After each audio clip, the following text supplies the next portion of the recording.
Hi, welcome. This is Gail. Today I want to work on Roxy's weekly challenge. I think it's number 38 and it is library pockets.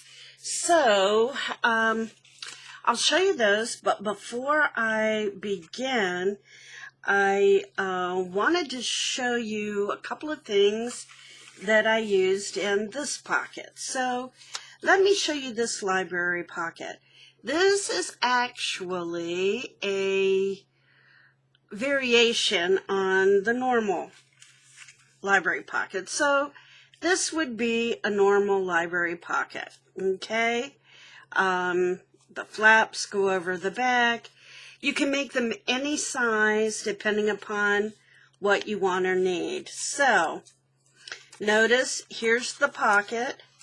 This is made from book page, and all you do is you have a longer strip, you fold it up to make your pocket, and you then fold along both sides, and then you cut the top portion, fold off, leave the bottom so you can fold it over here.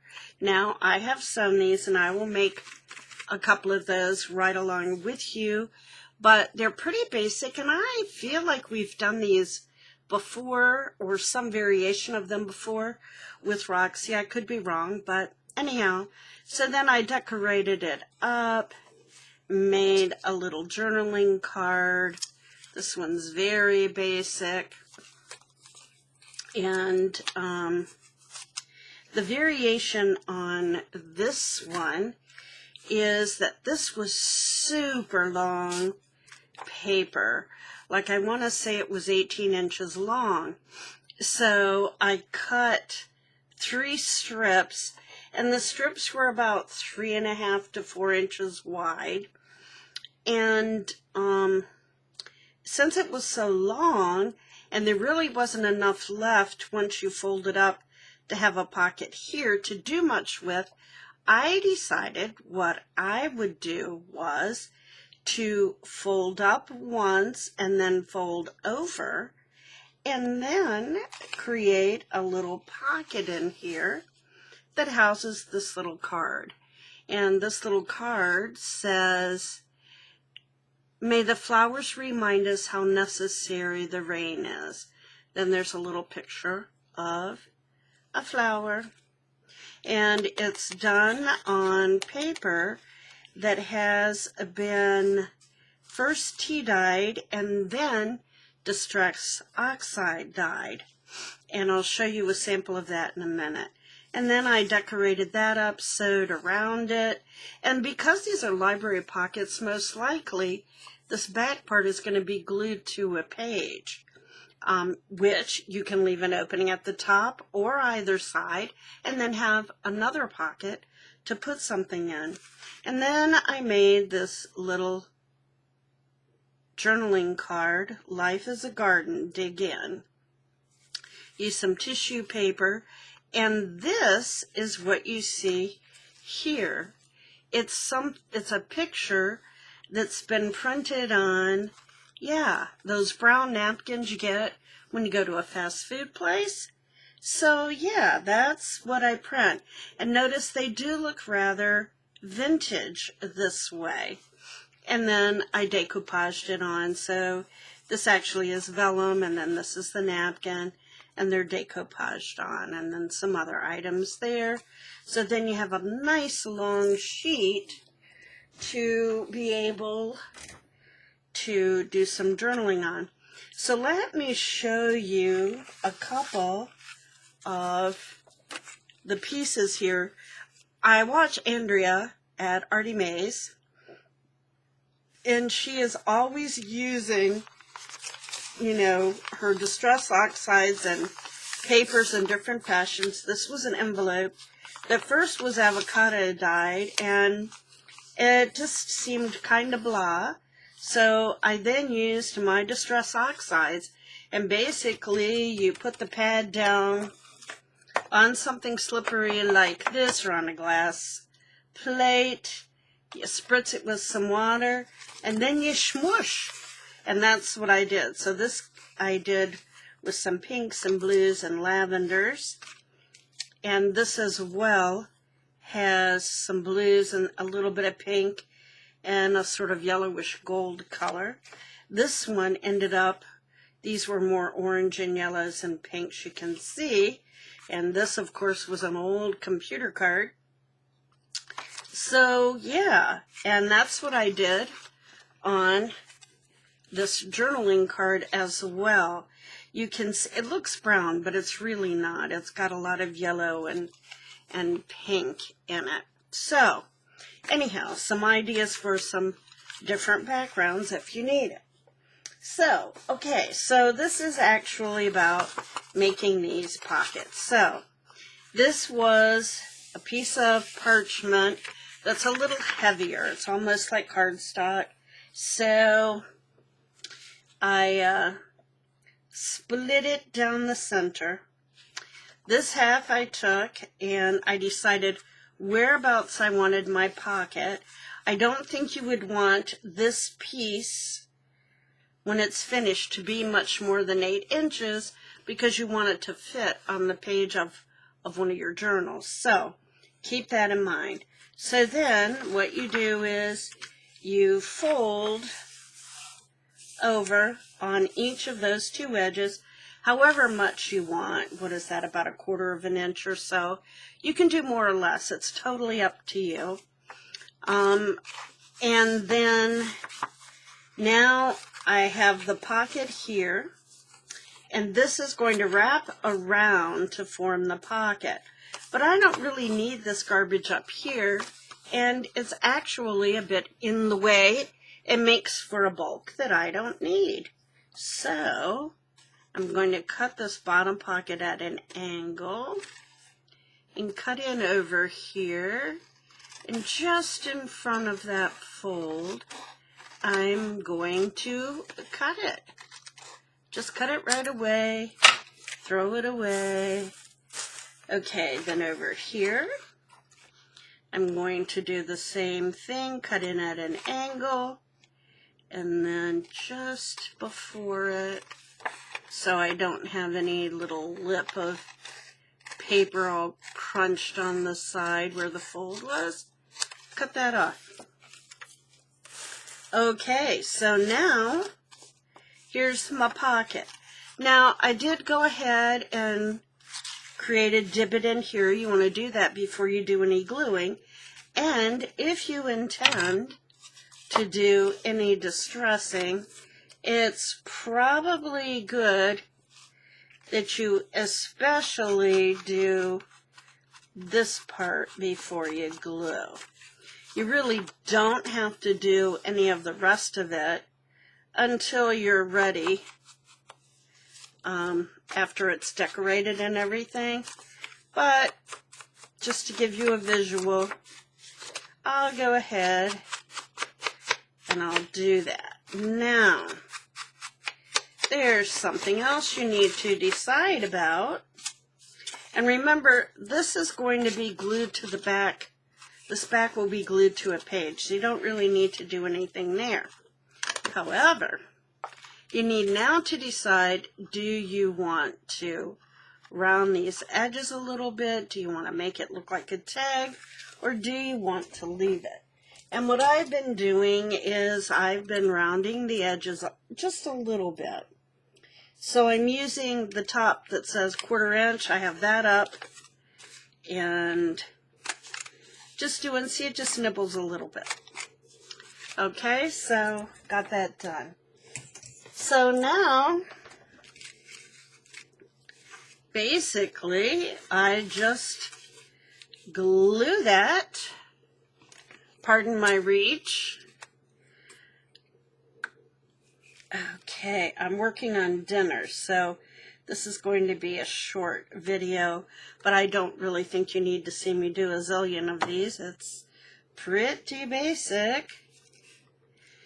Okay, got it glued. Then I decorate this and this and create a journaling card, and voila, there we have a library pocket.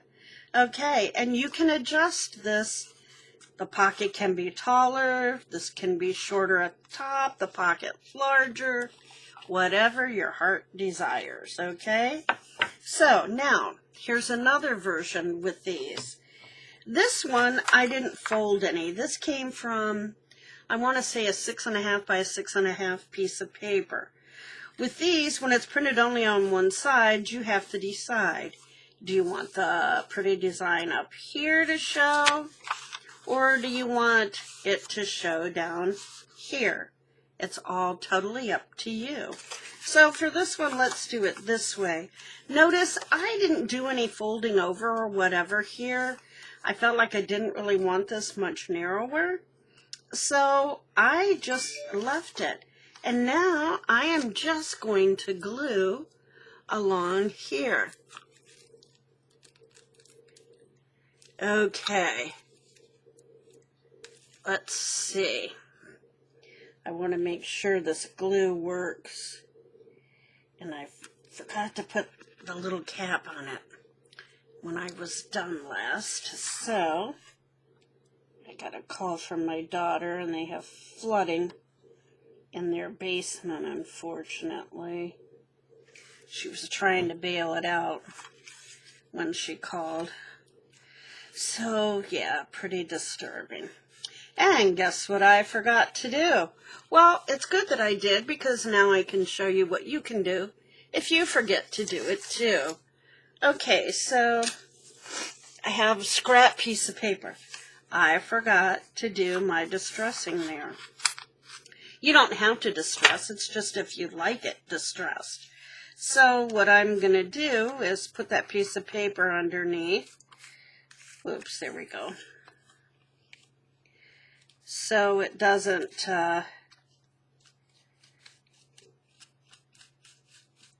get all over. There. And now I've got that part done. Don't need to do this right now, but I will just because it's here. And I've already rounded those corners, and that's how I like it. But again, you don't have to. It's all in what you like to do. Okay, so there's another one ready for decoration. So these two are both the same idea. Notice I did not do the little fold and the whatever. The reason you do that fold is to give it strength in the pocket, and also to give yourself a little more space, so that if you wanted to put more than one journaling card, or you wanted to put a thick journaling card in, you could. So let me show you yet another version. Okay, these are all pretty much the same. But let me show you this one, because this one is from that really long paper. Okay, so remember I told you it was about 18 inches long. And I decided this is about the height of the pocket that I want. And this is real flimsy paper, so you're going to want the support in the back there. So I left the flaps on. So what I did at this point was I left the paper folded up, and I folded over flaps all the way along the side.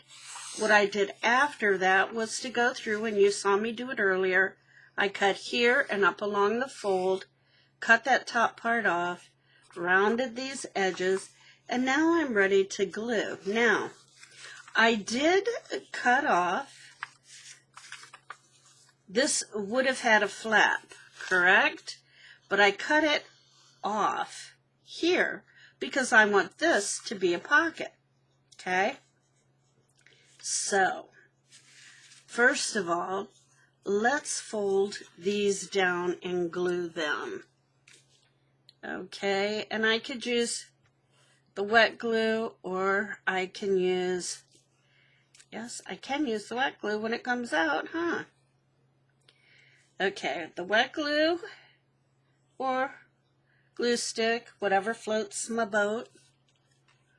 Okay, gonna use that, and I'm gonna use that. Now you notice that didn't get both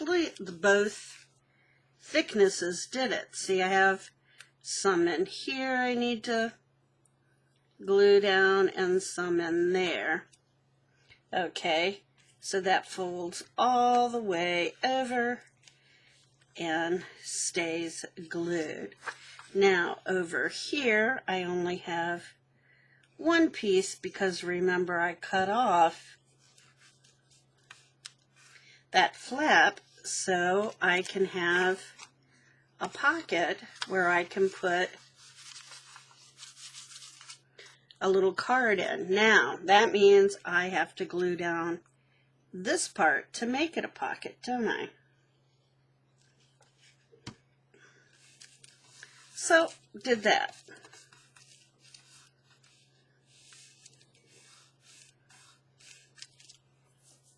Okay. Oops, and again, what did I forget? I didn't want to take a divot out because I have a pocket there, but I do want that distressed. So I'm going to put that in there like that.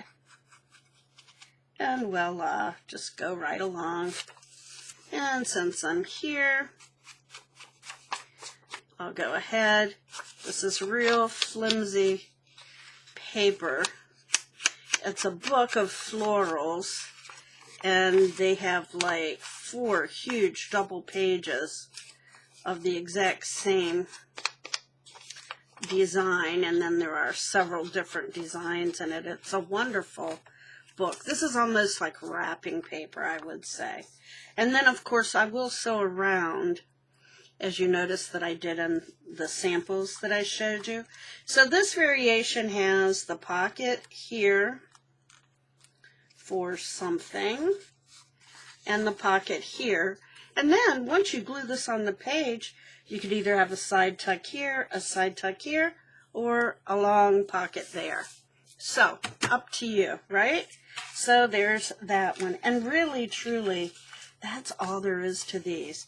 This, again, was from a book. And there was color on the one side, and then, see, just a little print on the front. But, hey, we're going to go ahead. Don't waste anything. So, we'll use that, and voila, I have yet another library pocket to use, okay? So, super easy pockets to make. Oh, I did it again. What is up with that tonight? Doesn't matter, we have a fix for it, so, you know, if you're forgetful like me, you can fix it. Okay, so anyhow, that's the scoop. I'll just show you. Here's a book page one. The only thing you have to keep in mind when you use book pages is which way you want your print on your pocket and up here, you know, and that will determine which way you flip it. Okay, I showed you those two. This is just a piece of avocado dyed paper, and again, you can make a little pocket with it. And this here is a little bit of parchment, and again, the same thing. Okay, so very, very easy and basic pockets that you can make, library pockets. And what I will do is before the next weekly challenge, I will share with you some finished library pockets. Okay, so there you have it. I hope you got some inspiration, and be sure and get out there and follow your joy. Find your joy, whatever it may be. Be creative, make some art, and by all means, have some fun. And until next week, please stay safe and stay healthy. Bye-bye.